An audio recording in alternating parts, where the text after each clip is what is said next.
Hello students, welcome to our channel Education Level. Today in this video we are going to discuss about rate of breathing at rest and during exercise.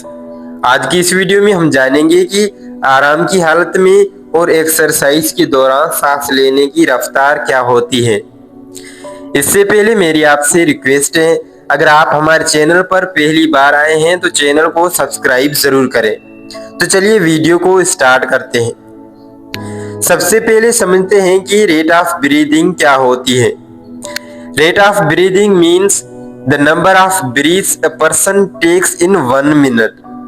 Rate of breathing से मुराद है कि 1 minute में कोई person कितनी बार सांस लेता है।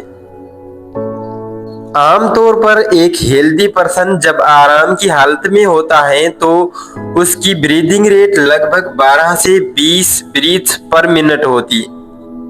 लेकिन जब एक्सरसाइज करते हैं तो हमारी ब्रीदिंग रेट बढ़ जाती है। अब सवाल यह है कि एक्सरसाइज के दौरान ब्रीदिंग रेट क्यों बढ़ती है।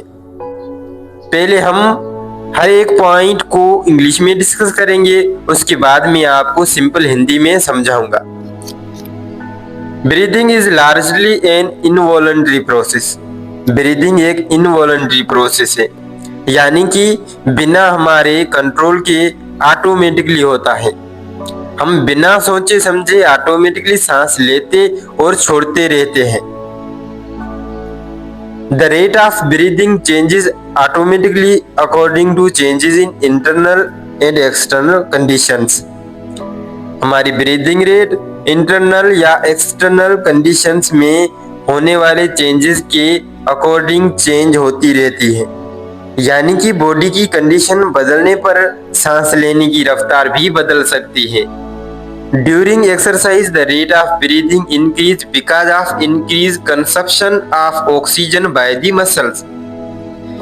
जब कोई पर्सन एक्सरसाइज करता है तो मसल्स ज्यादा एक्टिव हो जाते हैं और उन्हें ज्यादा एनर्जी की जरूरत होती है, इसलिए मसल्स ज्यादा ऑक्सीजन लेते हैं, जिसकी वजह से ब्रीदिंग रेट इंक्रीज हो जाती है।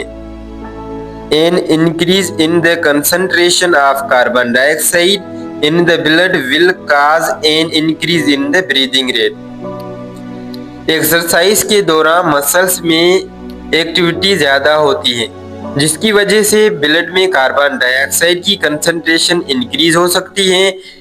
इस इंक्रीज की वजह से ब्रीदिंग रेट भी बढ़ जाती है। If exercise continues, muscle cells will start breaking down glucose without oxygen. इसका मतलब है कि एक्सरसाइज ज्यादा देर तक कंटिन्यू रही और मसल्स को रिक्वायर्ड ऑक्सीजन की सप्लाई कम पड़ने लगी तो मसल सेल्स ऑक्सीजन के बगैर ग्लूकोज को ब्रेक डाउन करना शुरू कर देते हैं। This process is termed as anaerobic respiration. Oxygen के बगैर ग्लूकोज को ब्रेक डाउन करने वाले प्रोसेस को एनारोबिक रेस्पिरेशन कहा जाता है। As a result lactic acid is formed in the muscles. Anaerobic respiration की वजह से मसल्स में लैक्टिक एसिड बनता है। Lactic acid causes pain and cramps in the muscles. अगर मसल्स में लैक्टिक एसिड ज्यादा बन जाए तो इसकी वजह से मसल्स में पेन महसूस हो सकता है। The breakdown of lactic acid requires an additional amount of oxygen which termed as oxygen debt. Exercise के बाद मसल्स में जो लैक्टिक एसिड बना होता है उसको ब्रेक डाउन करने के लिए एडिशनल ऑक्सीजन की जरूरत होती है। इस एडिशनल ऑक्सीजन को ऑक्सीजन डेट कहा जाता है। तो चलिए जानते हैं कि आर्टिफिशियल वेंटिलेटर क्या है। An artificial ventilator is a machine that help a person breathe when they can't breathe properly on their own. Artificial ventilator एक मशीन होती है जो उन पेशेंट्स की ब्रीदिंग में मदद करती है जो खुद से ठीक तरह से सांस नहीं ले पाते।